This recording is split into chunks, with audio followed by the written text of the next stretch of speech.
안녕하세요. 크리스천 영상학교를 운영하는 신목사입니다. 오늘은 미혹에 사로잡힌 우리네 교회와 목사들의 실태를 보라 제목을 한번 생각해 보겠습니다.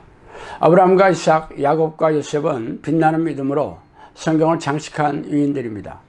이들의 공통점이 무엇인지 아세요? 그들은 교회나 교인, 성경이나 목사가 전혀 없이 신앙생활을 해왔다는 것입니다. 초대교회 사도들과 교인들도 사정은 별반 차이가 없어요. 그들이 이 구약의 인물들과 차이가 나는 것은 예수님께 들었던 이야기를 서로 나누는 것과 고난과 핍박 속에서 서로에게 힘이 되어주는 교인들이 있었다는 것이죠.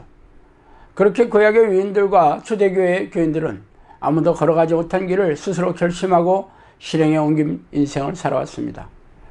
그러나 이 시대 우리네 교회는 가정마다 여러 권의 성경책이 널려 있으며 수만 개의 교회와 수십만 명의 교회 목회자들과 천만 명을 자랑하는 교인들이 우리나라 주변에 있죠. 그런데 아이러니하게도 우리네 교회와 목사, 교인들은 기적으로 드러나는 믿음의 능력도 없고 하나님 함께 하시는 체험도 없습니다. 왜 그런지 아세요? 스스로 하나님을 만나는 영적 습관이 없이 예배의식에 참석하고 희생적인 신앙행위를 반복하는 종교적인 습관으로 교회 마당을 밟아왔기 때문입니다.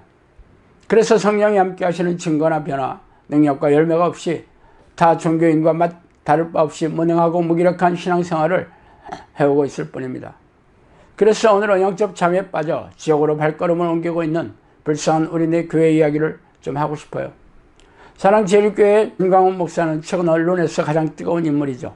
그는 극우 정치를 대변한다면서 거리에 집회를 열고 정부를 비난하는 일에 앞장을 서왔습니다. 그래서 그를 따르는 교인들이 전국에서 모여들어 그가 담임하는 교인들이 4,000명 가까운 대형 교회를 이루었다고 합니다. 그런데 약 3분의 2가 서울 거주자가 아니라 전국에서 몰려들어 숙식을 하면서 예배를 드리고 집회에 참석한다고 합니다. 그들이 주장하는 정부의 문제는 공산주의를 추종하며 문 대통령을 공산주의자라고 서슴없이 말하고 있습니다. 그래서 최근 그 교회에서 일어난 엄청난 확진자가 발생되고 전 목사도 확진이 되어 병원에서 치료를 받고 있는 중이죠.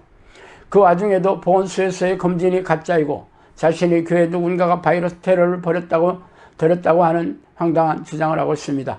그래서 교인들을 전수조사하는 과정에서 확진자들이 도망을 치거나 보건소 직원에게 폭언을 퍼붓는 사건이 발생하고 있습니다. 그들은 하나님을 믿는 크리스천이지만 분노에 차서 폭언을 퍼붓고 정부와 국민을 상대로 질펀한 싸움판을 벌이고 있어요. 전 목사와 교인들을 통해 하나님을 믿지 않은 국민들이 목사와 교인들을 질타하며 예수님과 교회에 대해 치를 떨고 있습니다. 이들이 하는 행동이 과연 하나님의 뜻이고 이들이 저들의 말대로 예수님을 위해 박해와 고난을 받는 순교자들입니까? 저는 이들의 주장에 관심이 별로 없지만 이들이 벌이는 행동이 전혀 예수님의 뜻이 아니라는 것은 어렵지 않게 알 수 있죠. 예수님은 유대교 지도자들과 로마 당국의 박해를 받고 처형을 당했지만 비난은커녕 그들을 향해 불평조차 하지 않았어요. 도리어 그들을 불쌍히 여겨달라고 기도하셨죠. 초대교회 교인들 역시 그들에게 대항하고 맞서 싸우는 게 아니라 박해와 핍박을 피해 도망 다닐 뿐이었습니다. 하나님의 나라는 세상을 변화시키고 세상에 건설하려는 게 아니기 때문이죠. 그런데 정부가 하나님을 믿는 사람들을 가두고 처형하거나 예수님을 믿지 못하게 했다면 교회와 교인들이 불처럼 일어나야 할 것입니다. 그러나 자신들의 정치관에 맞지 않는다고 위법과 폭력을 일삼으면서 거짓말로 성동하고 정하는 게 과연 하나님의 백성이고 예수님의 제자들입니까? 두 번째로 적지 않은 목사들은 정부의 대면 예배 금지 방침에도 불구하고 현장 예배를 강행하겠다는 뜻을 굽히지 않고 있습니다. 그 이유가 교회 예배의식이 하나님과의 호흡이며 생명의 공급원이라고 주장하면서 말이죠. 그동안 우리네 교회에서는 예배의식을 열정적으로 우리네 교회처럼 그렇게 열정적으로 예배의식을 드린 나라가 어디 있었습니까? 그런데 예배의식을 통해 하나님과 깊이 교제하는 성령의 사람들이 되었다면 하찮은 미생물인 코로나 바이러스조차 해결하지 못하고 속수무책으로 당하는 교회 현실은 무엇입니까? 사실 정부가 교회를 콕 집어서 예배와 종교 행사를 이렇게 금지한 이유가 무엇이에요? 그동안 교회에서 크고 작은 집단 감염자들이 끊임없이 나왔기 때문이죠. 지금까지 우리네 교회가 행한 예배의식을 하나님께서 기뻐하셨다면 교회를 전염병에서 지켜주시고 보호해 주시지 않았겠습니까?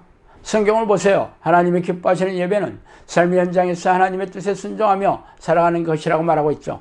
그러나 교회에 와서조차 하나님을 만날 생각조차 없으면서 교회에서 관행적으로 시행하는 예배의식에 참석하는 것만이 하나님이 기뻐하시는 예배자가 된다는 새빨간 거짓말이 코로나 사태를 통해 무능한 민낯이 드러나는 중이죠.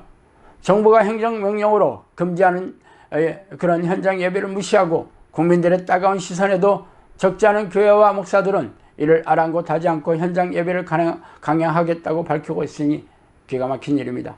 세 번째로 대형 교회의 온라인 설교나 유튜브에서 인기 있는 목사들의 설교를 들어보세요. 그들은 코로나 사태가 하나님의 연단이므로 믿음을 잃지 말라고 말하거나 고난을 통해 믿음이 성장한다고 하거나 참고 견디면 좋은 날이 올 것이라고 말하는 등 각종 덕담과 위로, 격려와 축복을 쏟아부어주면서 어려운 때일수록 더욱 기도하라고 권면하고 있습니다. 이들의 얘기를 들어보면 위로가 되고 위안이 될지는 모르겠어요. 그러나 이러한 투의 말은 인기 있는 목회자나 대형교회 담임 목사가 평생 우려먹었던 설교 주제가 아니었습니까?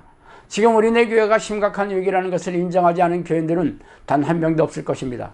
그렇다면 왜 하나님께서 전염병을 통해 경고하시는 이유가 무엇일까요? 교회가 하나님의 뜻을 행하는 데 관심이 없이 정기적인 행사를 하고 나면 교인들끼리 먹고 마시고 낄낄거리고 있기 때문이죠. 그렇다면 지금까지 하나님의 뜻에 무지하고 순종하지 못한 죄를 자복하고 회개하여야 하지 않겠습니까? 그러나 우리나라 교회를 이끌고 대표한다는 대형교회 목사나 유튜브의 인기 목사들이 하는 설교를 들어보세요. 그 어디에도 우리네 교회와 교인들의 죄를 회개하고 하나님의 뜻으로 돌이키라는 말은 없어요. 그리고는 그동안 해온 대로 덕담과 축복, 위로와 격려로 은혜의 수혜자로서 인기몰이를 하고 있는 중입니다. 당신이 언제까지 그들의 귀에 발린 소리를 듣고 은혜를 받았다고 좋아하시겠습니까? 코로나 사태는 하나님이 기획하시고 집행하시는 사건이라 탐욕스러운 목사들이 자기 꾀에 빠지고 타락하고 세속적인 교회가 쓰러질 때까지 지속될 것입니다. 그래서 인기 목사들의 입에 발린 덕담과 위로, 축복과 격려가 눈을 덮고 귀를 가리는 미혹의 영의 속임수임을 깨달은 이들만이 미혹의 영이 쳐놓은 덫에서 빠져나오게 될 것이에요. 그러나 수많은 교인들이 영적 잠에 빠져 지옥의 불길에 던져질 것이 분명하니 참 이 일을 어떻게 두고 보겠습니까? 자, 오늘은 여기까지 하겠습니다. 감사합니다.